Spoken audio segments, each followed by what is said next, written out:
અમુકની height ના પોકે ને અમર જેવું થાવું છે, બચારો ને બોલવાના નહીં ને બાપુ થાવું છે.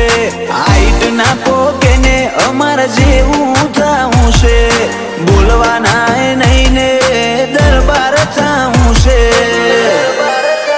કિશન પીપળ જનો ટોપ આજ ક્રેજ મોશે, રાજધાની મોરોલા ને જોરશોર મો ચાલે છે.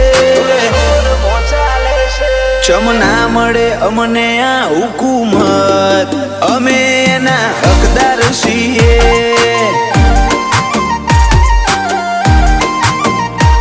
ચમ ના મળે અમને આ હુકુમત, અમે એના હકદાર છીએ.